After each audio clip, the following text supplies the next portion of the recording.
Hello and welcome to the Communion of Saints. We're going to talk about 3 saints today. 2 that I have known about since I was a kid, and 1 that I have just very recently learned about. So I am very excited today to tell you about Saint Anthony of Padua. We will also talk today about Saint Christopher and a saint that I just learned about, Saint Alice.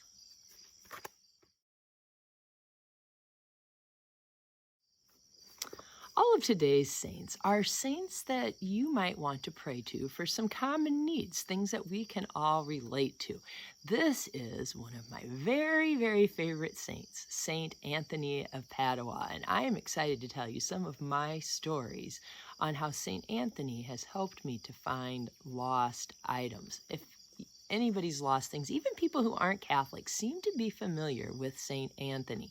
And I have heard story after story from other people as well. Well, one of mine is related to losing my cell phone. This goes back to like 20 years ago when I'd first gotten a little flip phone. Grandma had given it to me for Christmas because with my new little daughter, she didn't think I should be on the road without it. And it was the only phone that we had in our family. And usually we just stored it in the car and kind of shared it with whoever needed it.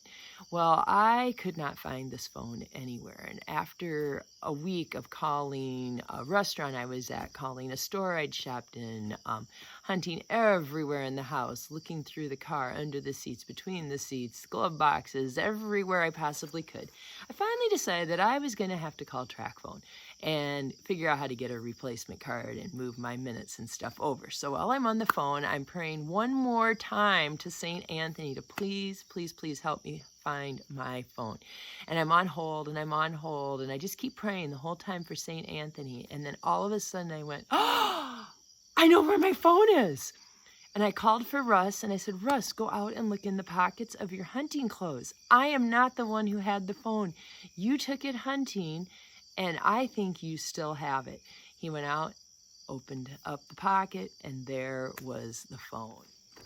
My more recent story with St. Anthony is one that really bothered me because, you know, a phone is replaceable and keys are replaceable and things like that.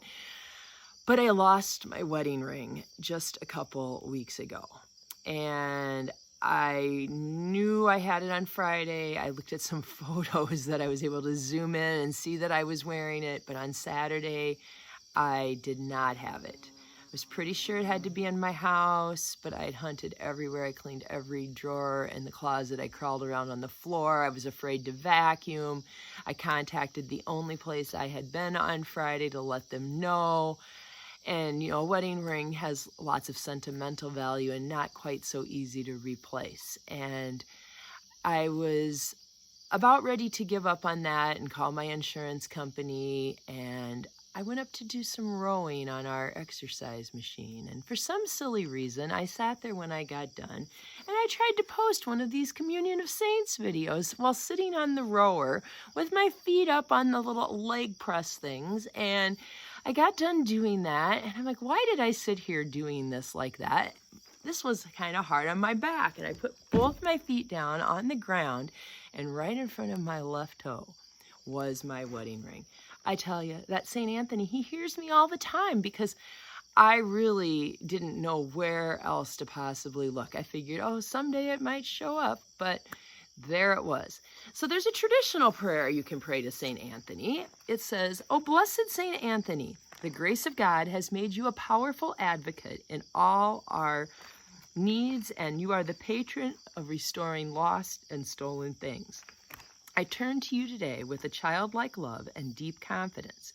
You have helped countless children of God to find the things they have lost, material things, and more importantly, the things of the Spirit, like faith, hope, and love. I come to you in confidence. Help me in my present need. I commend what I have lost to your care in the hope that God will restore it to me, if it is His will. Amen."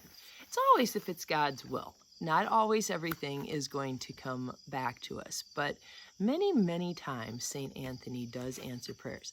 I have one more story that I just love about St. Anthony. A co-worker of mine, she's retired now, was walking through a sunflower field one day. A person who owned the field had told her she could go out and snip some of them for some vases in her house. And her husband was off on a very long bike ride that day, and she was out in this field cutting sunflowers. When she got back to her car, she didn't have her keys anymore. She had cut through the rows and walked down many of them, and even though she wasn't going to cut that many, she just enjoyed being out in this field of sunflowers. And she's like, oh my goodness, what am I going to do? I'm stuck miles from home. My husband is off on this, I don't know, 30, 40, 50-mile bike ride. I don't remember how long it was, but it was long, and he was not going to be around, and she didn't know what she was going to do. And she thought, well, I guess I'll just wander through the field a little bit, and I suppose just kind of try to calm down a little bit. And she prayed to St. Anthony, and lo and behold, right in front of her, like perfectly laid out in the row, was this great big sunflower leaf, and right in the center of them laid her car keys. I just love that story. Isn't that just an awesome one? All right, now if you can't remember that long prayer and you don't have the internet available to find that, you could always just memorize this little prayer that I think is kind of cute, and it always makes Aunt Jill and Grandma laugh. It's Tony, Tony, look around. Something's lost and must be found. Well, next we're going to talk about Saint Christopher. He is another well-known patron saint. He's a patron saint of travelers, and many people have a medal clipped to their visor in their vehicles that is a Saint Christopher medal.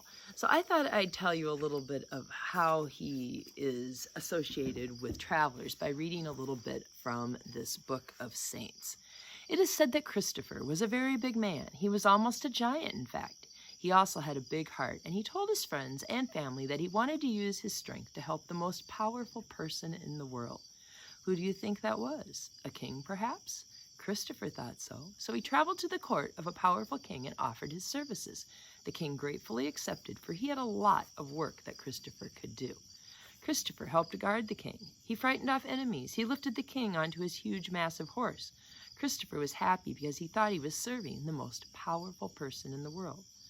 But over time, Christopher noticed something strange. The king seemed strong and powerful most of the time, but not always. Whenever someone mentioned one particular name, the king's face fell, and he made a strange sign over himself from head to chest and shoulder to shoulder. What was the name that frightened the king? It was the devil's name, Satan. Christopher asked the king why he made that strange sign, and the king told him that that sign helped him be protected against Satan's great power. So it seemed to Christopher that the king was not the most powerful man in the world, so Christopher decided to go find this Satan, who was supposedly more powerful than the king. And on Christopher's journey, he met a man on the road, and he asked him where he might find Satan. And Christopher didn't know it, but that man was Satan. When Christopher found this out, he offered to serve him, not knowing that Satan was responsible for all evil. The devil gladly accepted Christopher's offer. He could use a good, strong helper.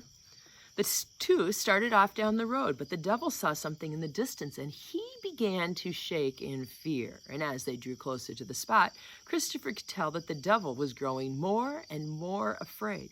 What was it? All Christopher could see were two pieces of wood nailed together at the side of the road.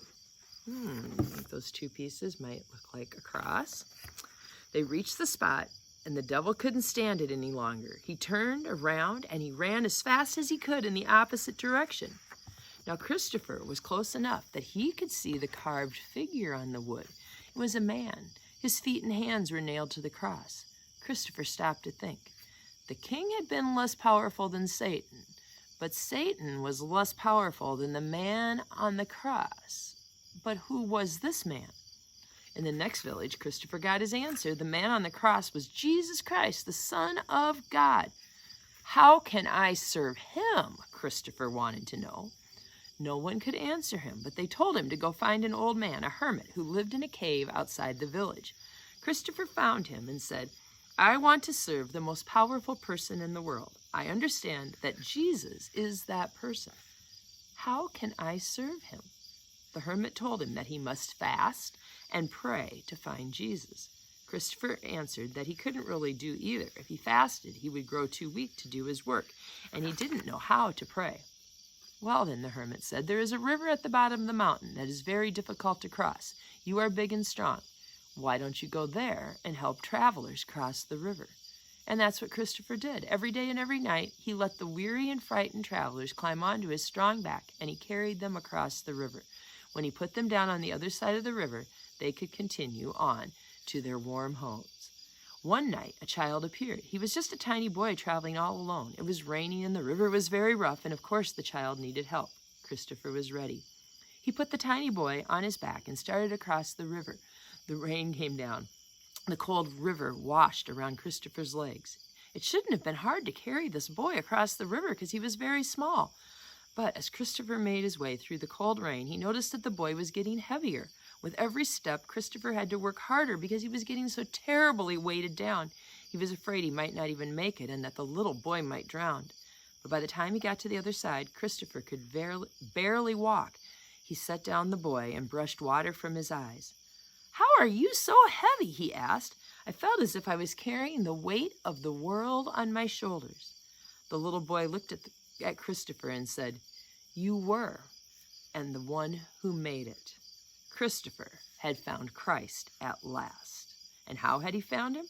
Once Christopher had learned about God, the most powerful one of all, he knew that the only way to live happily was to put God first. Thanks to the old hermit, Christopher had found out that this would be his way of serving God. Now, besides praying to St. Christopher, anytime you travel in your car or a truck or by train or airplane or any kind of a transportation, another thing that I grew up doing in my family and that I still do today with my own children and husband, and I know my daughter still does this, and I think Aunt Ann does this, is we grew up anytime we took a trip praying the rosary and asking our Blessed Mother to also keep us safe as we travel. So our final saint today is Saint Alice, and Saint Alice is the patron of cheerful suffering. This is not a saint that I knew anything about until I started going through these cards and planning these Communion of Saint videos, and that just really struck me because the world is full of suffering, whether it's illnesses or death or marriage problems, loss of a friend, unemployment, divorce, hunger, losing, your home in a fire or something, or accidents. There's just so much suffering in the world. I mean, we all know people who have diseases and struggle with cancer or heart disease and so forth. And, all that suffering can be used for the good of the world, but we have to unite it with Christ's suffering. And it's called redemptive suffering when we suffer and we do it cheerfully. We can't complain about it, or our suffering isn't really used to help the world. We can offer our suffering for somebody in need. If you know somebody's going to have surgery, you can offer whatever pains you have that day. Or if your life isn't really that painful and you don't have things to give up in terms of, agonies, you could fast and not, eat meat, or maybe not snack at all, or only eat 2 tiny meals for a day and offer those up. You can also offer up like all the chores you don't want to do. I remember Grandma doing the dishes all the time and never complaining. And I remember asking her once when I was probably a teenager, how does she do it? And she goes, I offer the dishes up every night. I offer them up probably for us kids, but for good in the world, that things would go better for somebody, or as a prayer for someone. And we can all do that. Well, Alice was a saint because of her redemptive suffering. At age 7, she joined a convent on her own accord, very young. She was known as being humble and being kind. And she did lots of selfless acts. She reminds me a little bit of Saint Therese of Lisieux, just living an ordinary life, but taking extra care in doing things with great love. And at a young age, she developed a disease called leprosy. It's not very common today, but if you were a leper, you were an outcast and you could no longer live with everyone else and you had to be alone. Well, this was extremely difficult for Ellis because she was a very outgoing young gal. She loved being around people, and now she's a leper and can't be with anyone else. A year after that, she was struck blind. And then later in her life, she was paralyzed. Yet through all of these horrible hardships, worse than most of us will ever have to face, she just kept being positive and happy. She lived for the Eucharist, and she had visions from the Lord himself, and she saw him suffering, and she just held on to that suffering of Christ, and that gave her strength in her suffering, and she bore her terrible pains and her loneliness cheerfully. I just think she's an awesome model for us because we like to grumble so much about what is wrong, and so many times the things we're grumbling about really aren't even painful or that big of problems. We just kind of are a negative, complaining kind of world. That's just kind of like the conversations we like to have for some reason. Well, I'm going to try to keep St. Alice in mind and be a more cheerful sufferer. St. Alice, pray for us. And all these saints who help us with needs that are pretty common: suffering, traveling, and losing items.